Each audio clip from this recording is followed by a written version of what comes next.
This is Leafs Morning Take with Nick Alberga and Jay Rosehill. Now we've got a fight started here right off the bat with Rosehill. 30 minutes of live, nonstop Leafs talk starts now.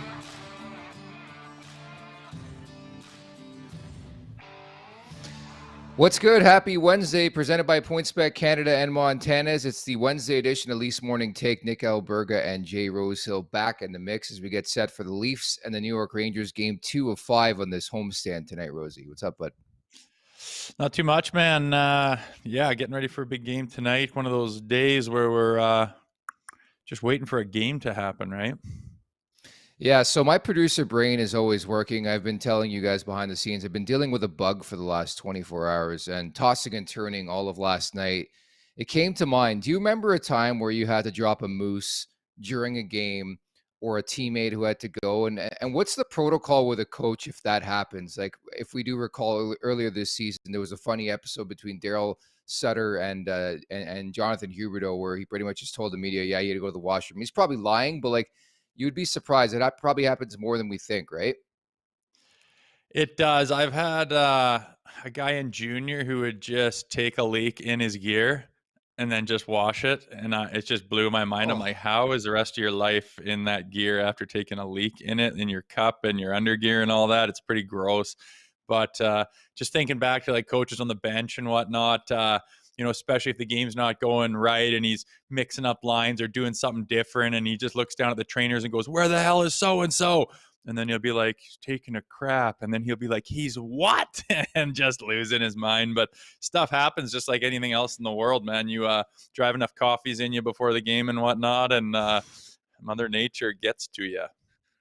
Dude, that's why I think you have to be so careful. And my family always laughs at me. I hate eating like big before like even a beer league game or like a softball game or a baseball game. And I know everybody's different, but that's my major league concern and was my concern throughout my life. Like if I eat too much and I have to go during the game, I can't go, and that's just going to affect my play, no? Oh yeah, you're gonna get all bunged up and your stomach's not doing good. I mean, it doesn't matter what you're doing, but especially when you're asking your body to produce for you and it's thinking about doing other things, it's no good. But when guys are playing under the weather and getting the flu, I've seen guys twice a period to the bathroom, and sometimes you just got to wonder if it's worth it to even be playing. But some guys don't really like to miss games because they're sick. They like to have a little bit more pride than that, but I think it backfires on guys sometimes. Yeah, definitely, without question. Remember to subscribe, tap that like button, leave us a review wherever you're checking us out, and don't forget to visit theleafsnation.com for the very latest on all things Toronto Maple Leafs. Also, we're in the process, as you see on your screen, of migrating over to our very own YouTube page. The Leafs Nation 401 is where you can find it. The Leafs Nation 401. Rosie's video on Randy Carlyle and Ron Wilson got some traction yesterday. We got the Frank Saravelli interview up from last week as well, talking trades. Should mention as well Elliot Friedman of 32 Thoughts and Hockey Night in Canada and Sportsnet coming up tomorrow. Some more trade talk at the Leafs Nation 401, where you'll find the clips for this show. And again, eventually we will be migrating over and our shows will go live on the Leafs Nation 401 YouTube page. So make sure to subscribe and like. Thoughts, comments, questions, or concerns, drop us a line in the chat down below. If you got some betting plays, we can listen to those as well. My Vancouver Canucks cashed late in that game. I wasn't feeling so great about Rick talking, but they found a way in the third period. So we'll talk about the PointsBet Canada bet of the day coming up. But for now, let's get over the boards. Rosie, big day in Montana's. We love Wednesdays. We love every day in our partnership with Montana's. But half-price ribs, man, like that is my jam. I love ribs. I can just keep eating and eating and eating. And it's not half-price. It's all you can eat. My mistake. Got the half-price wings and the all-you-can-eat ribs mixed up. But all-you-can-eat ribs, that has to be tremendous. Just knowing the fact that you can just eating and eating and eating, and there's going to be no effect to the cost, I think is amazing as we look forward to this matchup tonight between the Maple Leafs and the New York Rangers. Your thoughts? Yeah, going to Montana's, man, I don't even get how they can do that. I mean, you go out these days and you can't get anything. There's no deals anymore. I mean, even down in the States, you used to be able to go down and get cheap tacos and buckets of beer for $10, and that stuff's all just seems to be gone. The price of living is out of control, and you're seeing $5 tacos and all you can eat this and half price everything else with Montana's, man. Not to get too hard up on the sponsors, but to be honest with you, that's insane. I don't see how you can find that, especially out east where you guys are in Ontario, man. The cost of living is so ridiculous. I'd be jumping all over that. But yeah, big game tonight. I mean, against pretty worthy opponent. I think they're pretty evenly matched, and be a good test against the guys here. But with the homestand continuing, and we're riding Samsonov and his record at home, I think it's just a nice time of year to be the Maple Leafs. I think if you looked ahead on the schedule, being one of those players, you're kind of looking forward to this time of year where I always call it the dog days of the season. These January, February, man. I mean, the holidays are over. You know, you're kind of past the halfway point. Things are kind of settled into what teams are looking like, and you just want to get to the playoffs. And it's that time of year for everyone, just in the winter time where it's kind of the dog days. And to have a huge homestand like this for the Maple Leafs, and to be winning at home and have a hot goalie at home, is just a nice time of year for the Leafs right now. And hopefully they continue it against a pretty worthy opponent here with the Rangers. And who are they dressing in net? If it's their big boy, it's going to be a test. Yeah, exactly. And I think that is the expectation. I believe it's an optional skate this morning, so we're not going to find out much. But the belief is, at least in my world, it's going to be Igor Shesterkin against Ilya Samsonov. So Sammy outduels Ilya Sorokin on Monday. And how about this for an encore? But Igor Shesterkin, who wins the Vezina Trophy last season. But again, I think you're so right. I think you continue to run with Ilya Samsonov, the home record too, 13-0-1. He's surrendered 10 goals in his past 6 appearances. And of course, Toronto's trying to avenge a 3-1 loss back on December 15th. I remember this game vividly because Jimmy Vesey, who's been irrelevant in the NHL pretty much since coming into the league, scores 2 goals because it's the Leafs, one of his former teams. And that's what people do when they play the Toronto Maple Leafs. Not to bury Jimmy Vesey too much, but I remember that game vividly. Toronto just couldn't cash, and it was just a tough night at the office. And if you do recall, that was the game Mitch Marner's 23-game point streak came to an end. So definitely some things to monitor. I think from the Leafs perspective, you got to keep Shesterkin busy. It's always difficult playing the upper echelon goalies, but as we sort of chuckled about on the show yesterday, they make guys like, Samuel Montembeault look like Patrick Waugh, and then you play some of the league's elite like Ilya Sorokin on Monday, and you light them up for 5 goals. So it's not like Toronto doesn't show up against the elite netminders in this league. Yeah, it's kind of been the theme of their whole season against hot goalies and hot teams, and bottom of the barrel goalies and bottom of the barrel teams. But for whatever reason, they show up for the big stuff. And I mean, it's better than the alternative, right? To only be able to show up against the garbage teams. But they've, from what I saw last game, they had trouble getting shots on net in the first period. I don't think they had one through the first 10 minutes. And I mean, it's just not good enough. And then you saw right away, like once they start getting pucks to the net and peppering that goalie, they started beating them and ended up burning 5 on them. So I think tonight's the key is get everyone going again. You got a hot hand, obviously, with Willie Nylander right now. He's clicking well with Johnny T. And I would expect that Mitch Marner, after being held off the score sheet last game, something he's not really used to, something he's probably aware of. I imagine he's going to be putting pucks to the net too. And I think that's always the theme when you're playing a hot goalie. The coach will just put that down your throat every other sentence is pucks on net. Let's get lots of shots, drive the net, get the rebounds. And when teams are doing that, it's just one after another momentum grabber, momentum builder, just peppering goalie in the zone. The D-men are spinning around, trying to find the puck. It's just what you got to do to start winning games. And when the Leafs aren't doing that, they seem to be fairly ineffective. I mean, I'm not saying just be complete dummies winging pucks at the net from the half wall from way out. They got more skill than that. They can be creative. But number one thing they got to start focusing on is, if we're going to beat some of these really good goalies, you got to maximize your number of chances.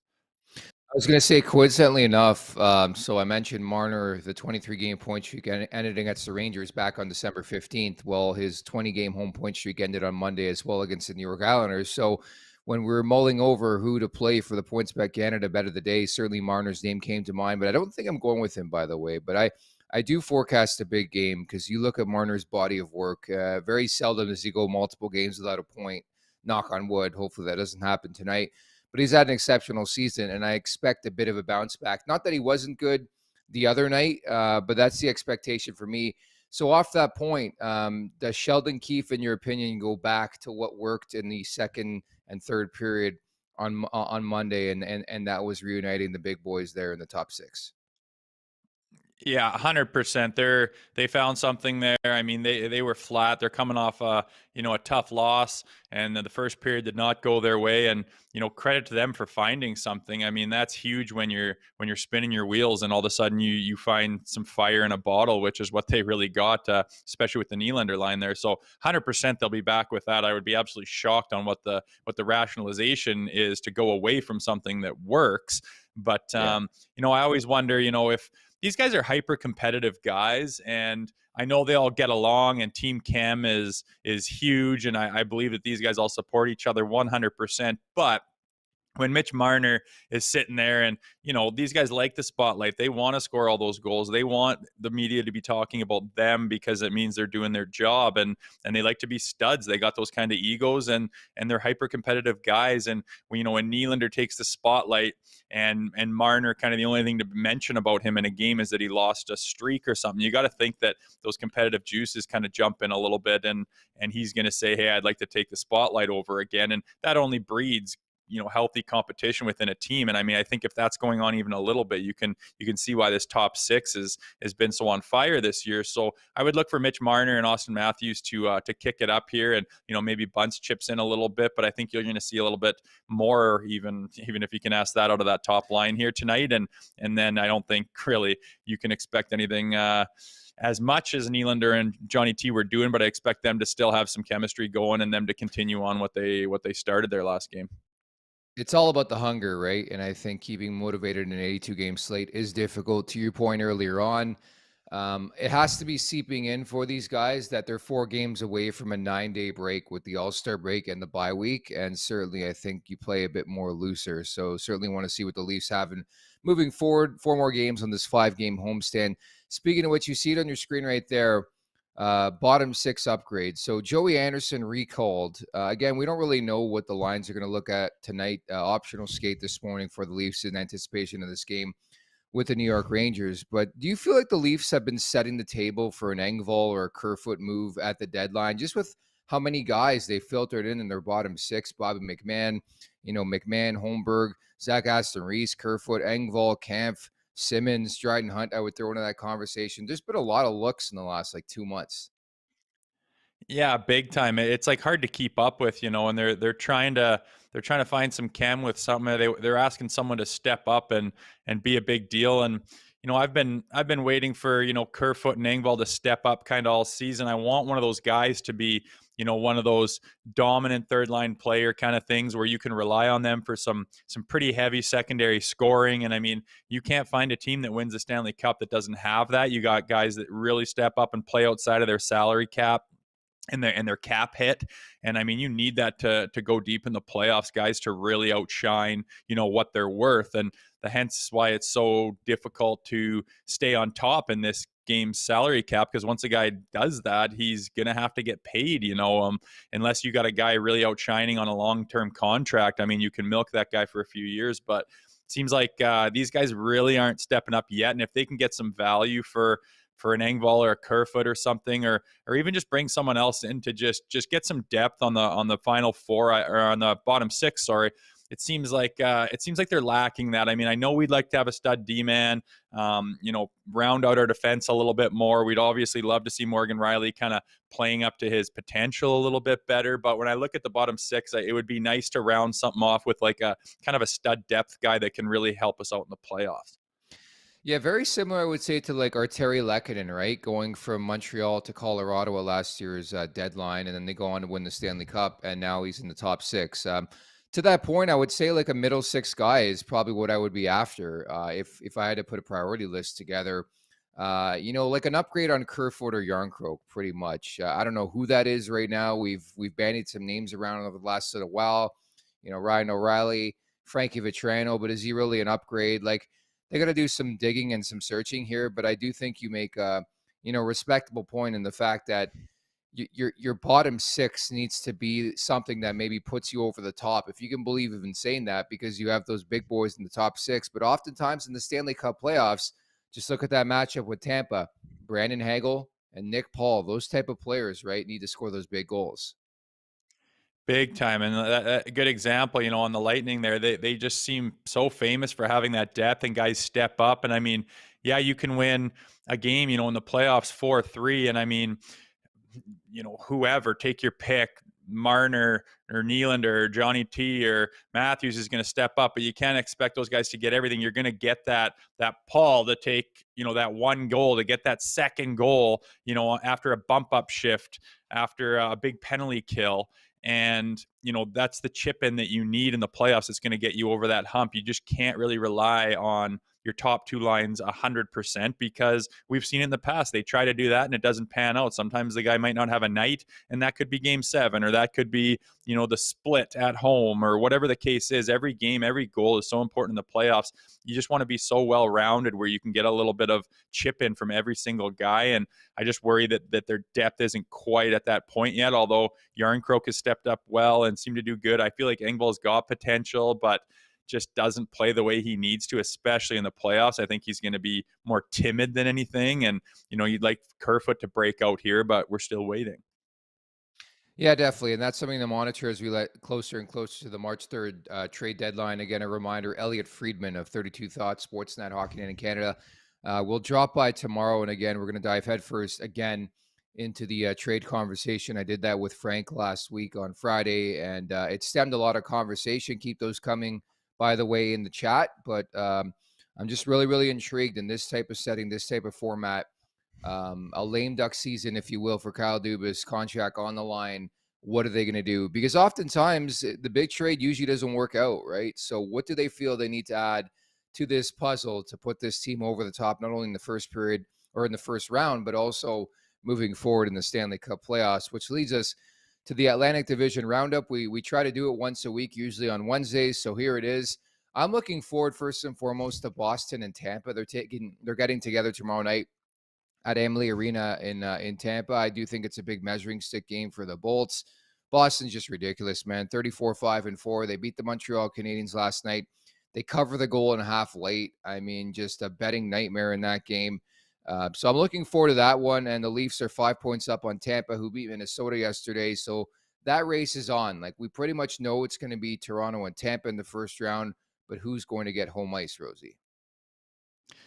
Yeah, it's kind of crappy, because it would be so nice if Boston wasn't doing. I think their points are even. I think they just hit 80 points, and they're the fastest team to ever hit that. And it's just outrageous what they're doing. And I mean, when they started hot early on in the fall, I was thinking, okay, they're kind of horned up for this new coach, and they're playing good, but the cream will kind of rise and they'll settle down, and it'll be a fight for first place in the Atlantic. And it just hasn't happened at all. They've been a freight train. They do not stop. They get more points than anyone in the history of the NHL up until this point. I mean, that's outrageous. There's something going on right there. And I mean, as high as a team can get, it only takes a couple of losses in the playoffs to fall off. And I mean, we saw it last year with the Florida Panthers being as dominant as they were, and you think they're going to make a deep run at it again, and they're swept in the first round. So, I mean, not anything can happen come playoff times, but we got to talk about right now and what's going on. And it's just kind of tough, because I just don't see the Leafs catching them. There's kind of a battle for third and fourth there, or second and third. Sorry, and I mean, that's just a home ice advantage there for those two teams. And we obviously have tons of history with the Tampa Bay Lightning right now. So, be interesting to see who Boston plays in the playoffs, I guess, and see if anyone can actually make a run at them in the first round. But right now, I guess we're looking at the Maple Leafs. They're just battling for home ice. Hey, did you watch that Florida and Pittsburgh game last night? Like, it was a shit show. So you had Casey DeSmith on one end, and you had Alex Lyon, who's a third string for the Florida Panthers. These guys are going out of their way to let shots in, and then it gets to OT, and they're making unbelievable saves. It made no sense. And I think the cherry on top, his first game back after his father passes away, and Chris Letang scores the OT winner. That game was mayhem, man. Like, Florida, to me, has to be the biggest disappointment in the NHL. I don't care if it's their third string goalie, but to go from President's Trophy winner to making that trade, to making you a better team to play in the Stanley Cup playoffs, to potentially not even getting to the playoffs, like, I think they're up against it, especially the way Buffalo's been playing the last little while. The Islanders in the conversation, Pittsburgh, Washington. It's going to be tough sledding for the Panthers and the Cats to get in here, and they've been a massive disappointment to me in this division. Oh, like, unbelievably. They just don't get the hype around them as much because they're playing in Florida. But can you imagine if the Montreal Canadiens or the Toronto Maple Leafs or any Canadian team did what the Florida Panthers have done in the last 18 months, it would just be mind-boggling. Bodies would be dropping left, right, and center. Oh yeah. People would be throwing jerseys on the ice and wearing bags over their head. It would be absolutely outrageous because it's the fastest fall of grace that I can really think of. I mean, going from, potential Stanley Cup winning contenders to a couple weeks later swept, to overhauling their team, gassing their coach, and then just, tanking the season in a lot of ways. I mean, especially if they miss the playoffs, it's hard to really find any comparables to that. But they're lucky they live down there. Maybe that's the problem. They just thinking about golf too much and showing up in your flip flops. But I mean, honestly, I think that's a better recipe to be winning when you're not in that high pressure market. So I don't call that an excuse. It's just kind of an anomaly with that Panthers team right now. Yeah, they're poo-poo, man. It's not great. Ty Bo, obviously, on this show, and the theme of this show, I'm under the weather. They are not playing very well right now. Although Matthew Tkachuk's been a brilliant story, but the goaltending's been a big concern. Obviously, Bobrovsky's hurt right now, so Alex Lyon, their third stringer, had to go in a back-to-back. He got like 10 goals in 2 games. Like, it really, really is scary. And for me, it brought back shades of covering the Leafs a couple years ago, where Michael Hutchinson, for some way or another, kept finding his way on that Maple Leafs roster when he probably would have got lit up on my beer league team. Like, there's some guys, and I hate to bury third string goalies like Louis Domingue because they're big locker room guys, as you know, but don't belong in this league. I'm sorry, Alex Lyon, but it was great to pump the over. As soon as I saw the pregame, 30 minutes before the game, it was like, oh, Alex Lyon starting, Casey DeSmith starting in Pittsburgh. Hammer the over 6.5 and a hit in like the first period. I'm not kidding in that one. Meantime, the wrap up is brought to you by our friends at PointsBet Canada. All right, so I referenced it, Rosie. 2-0 week. By the way, I'm going to throw over the reins for you tomorrow on the Thursday show. So I'm going to give you an opportunity. I'm sorry. I've just been too hot. I got to ride the hot end. My rule on the show, if you keep winning, you keep going. But I'm going to hand things off again because I'm not feeling the best. And so 2-0 this week. I got the Vancouver puck line yesterday. I don't know about you. I was feeling the heat a bit after the second period, but I did hammer the 60-minute line as well in regulation. So I hit on 2 fronts yesterday. Thank you very much to Vancouver against Chicago. So tonight we got this Leafs game against the New York Rangers. A couple props I'm looking at, actually, some shot props. Love what I saw from Nylander and Tavares last game. So I'm going to rip the Nylander shot prop again. I love JT as a playmaker. I'm going to look at the Marner shot prop, as Tim in the chat says he's hammering as well. So I'm going to look at that. And Austin Matthews, man, like I mentioned it, he's been red hot. I think he scores again. He scored 6 in the last 6, now 25 on the season for him. So I like a plethora of plays for tonight. Yeah, I like those. I mean, I think Nylander, like when you're as hot as him, it's just fire everything because they just go in. And when a player of his caliber is hot, that's literally seems to be what you have to do. Just find a lane and rip shots, and they just seem to find their way in. So I like that a lot. And I'm looking for Austin Matthews to, crank up the Jets here coming into, February, March, and start to pile up some goals. And I wouldn't expect him to be a bad bet to get one here tonight as well. So you've been super hot, man. You're picking really good ones. And, I think my problem is I don't like the minus money. So I'm always picking a little bit tougher plays. So I'll figure something out for tomorrow. But I don't know, man. If you hit a bunch of them again tonight, I think we're crazy to go away from you for tomorrow, but we'll have to chat tonight. Yeah, we'll see. What's your feel on the over-under? I've had a tough time with that. Like I was going to say, because I say on paper, there's a couple things I look at. And I know Toronto's always part of like high-scoring affairs. They were with the Islanders the other night. More times than not, they hit the over. But you have Shesterkin, you have Samsonov, 2 of the hottest goalies in the league. And, we're looking at an over-under of 6. Well, what are you leaning on that front? Yeah, I'd like it to be 6.5, a little bit more. Obviously, with the goaltending situation and whatnot, but I think just because it's down to 6, take the over because, with the fireworks that we've had on offense right now and, maybe it can be a little bit of a shootout game. It's tough to say. I think that's a tough bet, but the fact that it's moved down to 6 kind of says something to you. But, I mean, this team has piled in goals on good goalies, and they don't seem to shy away from hot goalies. So I'm not thinking that Shesterkin is going to be a guaranteed wall in there, but then it kind of depends on what Sammy does back there tonight too. The money's coming in, as you see on your screen, minus 125 on the under. So just something that came to mind. And I, do some other betting stuff, and I was wondering about hitting the under in that game. But I'm just very, very curious.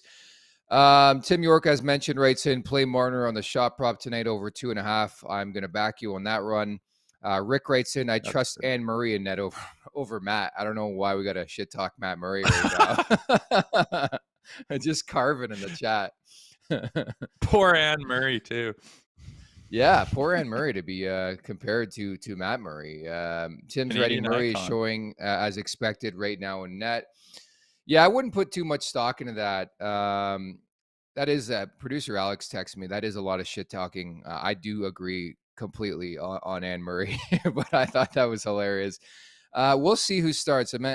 I mentioned an optional skate, but I don't know about you, Rosie. If you don't go to Samsonov tonight, I don't know what the fuck you're doing. I'm sorry to say it that way, but like they need to go to Samsonov tonight, no? I think so for sure, and I think they kind of mentioned that they will ride a hot hand, and why would they not ride him right now at home? And if you look at the schedule coming up, we got some like Columbus Blue Jackets and a bunch of Chicago Blackhawks games coming up, and if you need a goalie to get some ice time under him and get some confidence back and start feeling good, I mean, those are the games to do it. I don't think you need to shove Murray in there and try to force something to happen when there's really no need for it, because you have two AB goalies and they're just kind of going back and forth. Ride the hot one right now, and if you need to get a guy in, you got opportunity to come down the pike here in the next week or two. You know who I'd put in on Friday? Matt Murray. There's your answer. He's playing the Ottawa Senators. It's a revenge game. So that's when you sprinkle in Matt Murray. I think is on Friday. Boom.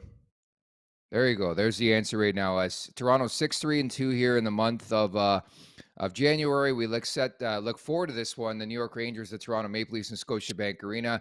Again, we'll reference Elliot Friedman coming up tomorrow. We'll talk some trades with him. Also, don't forget to subscribe. The Leafs Nation 401. The Leafs Nation 401 is our brand spanking new YouTube page. We're going to build up our followers on there, and then eventually we're going to start hosting the shows from that platform as opposed to the Nation Network platform. You see there, my ugly mug, Rosehill as a Toronto Maple Leaf, bringing concrete proof that he actually played the National League. So at the Leafs Nation 401. And Rosie, I'm hoping I get over this bug in time for Friday's game, the Maple Leafs and the Ottawa Senators, and you and I and your bro will be in the alumni box. Yeah, you're getting under the weather there. I'm just starting to come out of my funk. So hopefully things line up, but it should be a good game there. And I guess we got one more before that. So we'll see what happens tonight, see who they play, see if Anne Murray's in net on Friday. At least we'll get to watch some kind of a Canadian icon on Friday night. Yeah, I never expected Anne Murray to be referenced on this show, yet here we are, and props to Rick on that one. Last one from Tim. I got two bets for Rosie, first period draw and the over 6.5 goals. And of course, we mentioned the number has gone down to 6, so Tim likes a lot of offense in this game, but we'll leave it at that, Rosie. We'll talk tomorrow, bud. All right, Tim, I'll take you up on that, and then I can just rip him tomorrow if he screws me. So keep that in your mind right there. That's Jay Rosehill. I'm Nick Alberga. Looking forward to the Maple Leafs and the New York Rangers tonight from Scotiabank Arena. Take care.